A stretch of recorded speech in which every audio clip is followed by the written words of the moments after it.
Il faut que l'âme soit ainsi, une en même temps que multiple, divisée en même temps qu'indivisible. Et l'on ne doit pas se montrer incrédule en estimant qu'il est impossible qu'une seule et même chose se trouve en plusieurs endroits. Car si nous ne l'admettons pas, alors la nature qui englobe toutes les choses et qui les dirige, cette nature qui tient toutes les choses ensemble et qui les dirige avec réflexion, n'existera pas. Elle est une pluralité, parce que les êtres sont multiples, mais elle est unique, pour que ce qui embrasse ces êtres soit un. Par son unité multiple, elle dispense la vie à toutes les parties, et par son unité indivisible, elle dirige avec réflexion. Dans les choses qui manquent de réflexion, il y a un principe unique qui limite. Voilà ce qui est formulé divinement en énigme.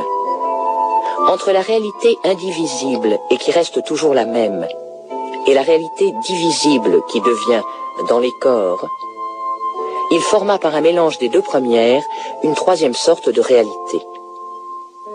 C'est en ce sens que l'âme est une et multiple. Les corps sont seulement multiples, mais ce qui est le plus élevé est seulement un.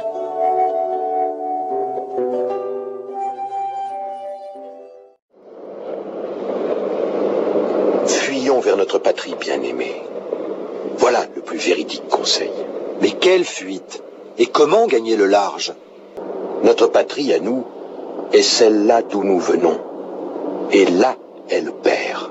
Mais quel pourra être notre odyssée? Quel moyen de notre fuite? Ce n'est pas à pied que nous pourrons parvenir à destination, car nos jambes ne nous portent jamais que d'une terre à l'autre. Et ne t'avise pas plus d'apprêter un attelage ni d'armer un navire. Au contraire, renonce à tout cela. Il faut cesser de regarder. Il faut, fermant les yeux, échanger cette manière de voir pour une autre, et réveiller cette faculté que tout le monde possède, mais dont peu font usage.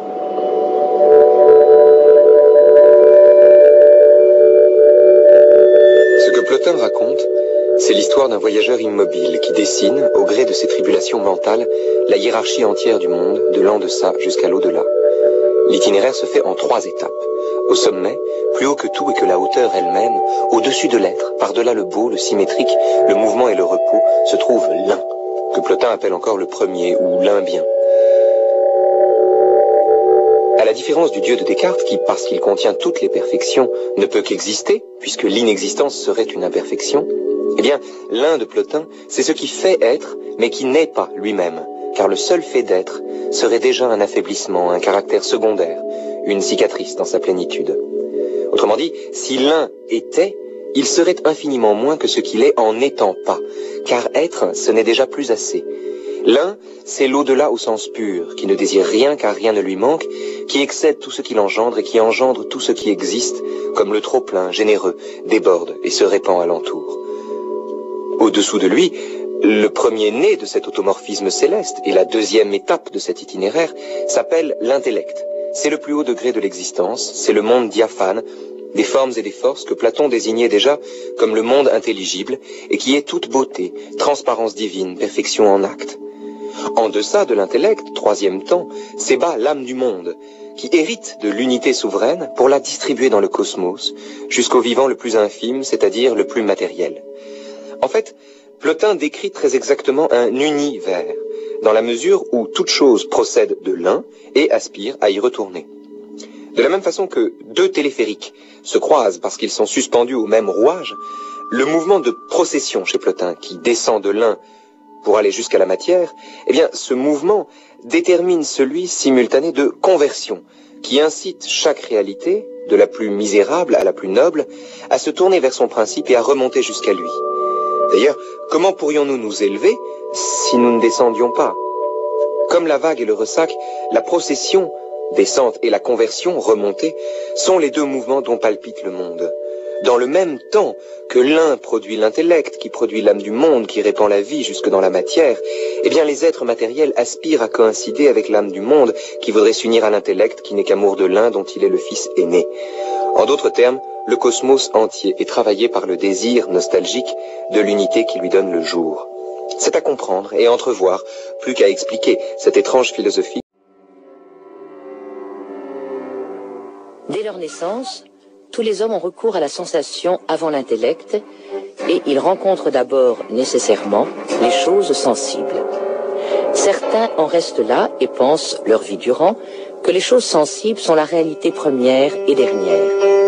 Ils considèrent ce qui est pénible et ce qui est agréable en elles, comme le mal et le bien, en croyant que cela suffit.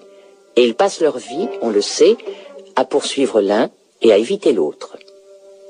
Et ceux d'entre eux qui ont une prétention à la raison posent que cela est le savoir, comme de lourds oiseaux qui, après avoir recueilli beaucoup de choses à terre, sont incapables de s'envoler très haut à cause de leur poids, alors même que la nature les a pourvus d'ailes. Mais d'autres hommes s'élèvent quelque peu des choses d'ici-bas, parce que la meilleure partie de l'âme les attire de ce qui est agréable vers ce qui a une beauté plus grande. Mais ils sont incapables de voir ce qui se trouve là-bas, et ils n'ont pas d'autre lieu où se poser. N'ayant de la vertu que le nom, ils retombent parmi les actions et les choix d'ici-bas, d'où ils ont d'abord tenté de s'élever. Il y a encore un troisième genre d'hommes, divins par la supériorité de leur puissance et par la pénétration de leur vue, qui voient par leur vue perçante la splendeur de là-bas et s'y élèvent, comme au-dessus des nuages et de l'obscurité d'ici-bas. Ils y restent en regardant de là-bas toutes les choses d'ici-bas et en se réjouissant de ce lieu de vérité qui leur est familier, comme un homme qui revient après une longue errance dans sa patrie bien gouvernée. Quel est donc ce lieu? Comment y parvenir?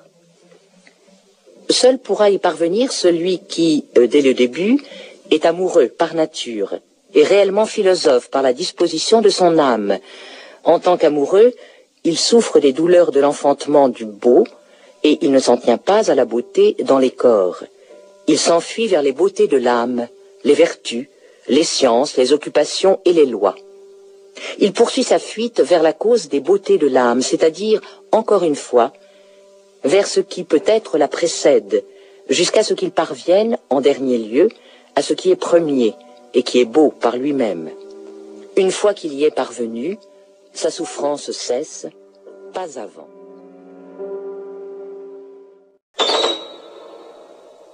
Si l'âme est sujette aux affections, il faut qu'il y ait quelque chose qui ne le soit pas, sinon tout serait détruit par le temps. Et il faut alors qu'il y ait quelque chose avant l'âme. Et si l'âme se trouve dans le monde, il faut qu'il existe quelque chose en dehors du monde.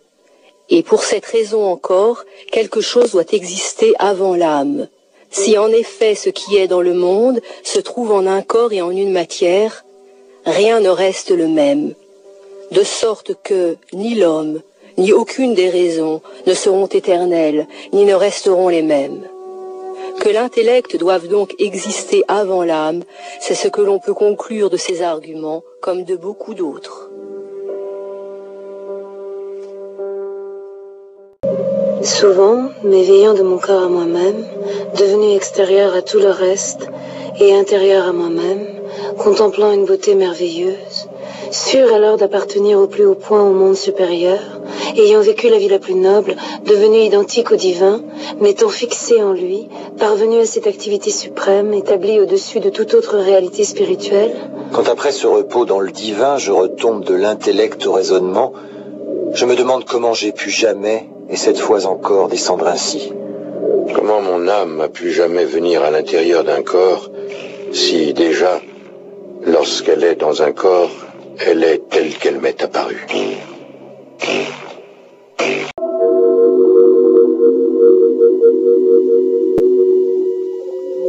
Y aura-t-il quelqu'un qui soit à tel point paresseux de penser et incapable de s'émouvoir pour autre chose que, voyant toutes les beautés qui sont dans le monde sensible, toute cette harmonie, cet ordre majestueux, cette splendeur de la forme qui se manifeste dans les astres, même s'ils sont loin de nous, il ne soit pas amené à réfléchir et à concevoir pour ce monde sensible un respect religieux, en se disant « Quelle merveille !» Et de quelle merveille doivent venir ces merveilles?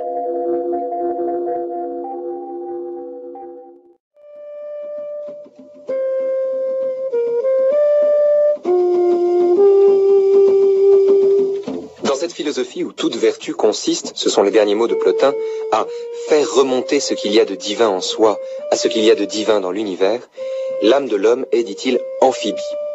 En ce qu'elle anime un corps matériel, l'âme court le risque de s'égarer dans ce triste reflet, de verser dans l'amour de soi et de prendre la vessie charnelle pour une lanterne céleste. En ce qu'elle procède à l'inverse de l'âme du monde, il lui appartient au contraire et toujours de se convertir, de se recueillir et de s'élever au-delà d'elle-même. L'enjeu est donc de savoir chez Plotin ce qu'ici-bas nous choisissons d'oublier, entre d'un côté les faux semblants de la matière et de l'autre la véritable réalité qu'il dissimule. Mais derrière ce dualisme apparent, il faut lire l'invitation qui nous est faite à vivre dès maintenant l'existence la plus noble et à contempler ici-bas la lumière venue de son principe. On pourrait même pousser cette logique à son terme et dire que l'au-delà plotinien n'est pas tant un ailleurs que le synonyme enchanté de l'ici-bas, ou la réalité soustraite par la simplicité d'un regard à la matière qui la gangrène. D'ailleurs, Plotin, qui téta sa nourrice jusqu'à l'âge de 8 ans, n'avait pas honte d'avoir un corps, mais plutôt, je crois, de se trouver à l'intérieur comme un animal empesé. Plotin n'aimait pas qu'on le représente. N'est-ce pas assez de porter cette image dont la nature nous a revêtus, disait-il sévèrement à ceux qui voulaient le peindre. Mais Porphyre raconte qu'Amélius, l'un de ses disciples, avait un ami, Cartérius, le meilleur des peintres d'alors, qui assista à ses cours et le peignit de mémoire. C'est ainsi qu'on obtint à son insu un portrait de Plotin qui ressemblait à son visage. Pourtant, l'essentiel n'est pas du tout dans la représentation forcément appauvrie d'un visage de chair, mais dans le talent et le courage de fuir les illusions qui nous endorment, de se débarrasser de tout ce qui empêche de bien voir, c'est-à-dire de voir le bien. Il faut, dit Plotin, se dépouiller de ce qui obscurcit, enlever le superflu, sculpter sa propre statue, au point de n'être encombré de rien. Pour mieux voir, il faut accepter de devenir vision soi-même, à la façon dont l'artiste travaille sur lui-même en ciselant son œuvre et trouve en lui-même de quoi embellir le monde. Le geste de l'âme qui oublie la matière pour se tourner vers le principe dont elle descend est comparable à l'écrivain qui 20 fois sur le métier remet son ouvrage, ou encore au sculpteur qui d'un bloc de marbre fait jaillir la Vénus de Milo.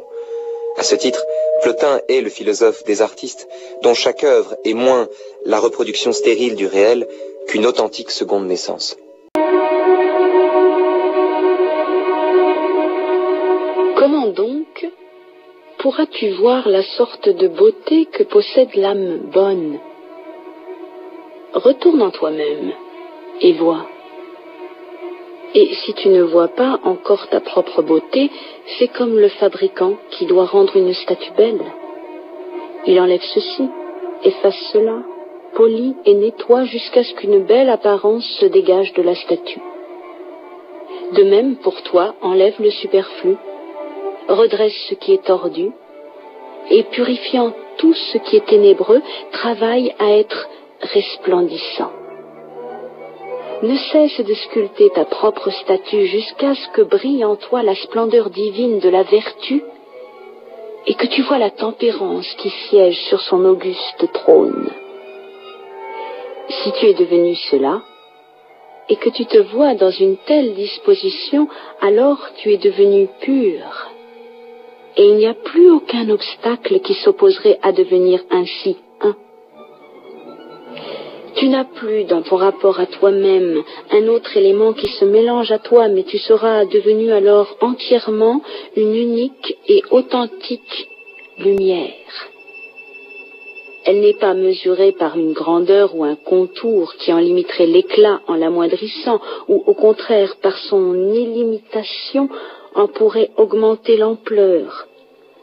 Elle est absolument sans mesure, comme peut l'être ce qui est plus grand que toute mesure et supérieur à toute quantité. Si tu deviens cela, tu pourras te voir.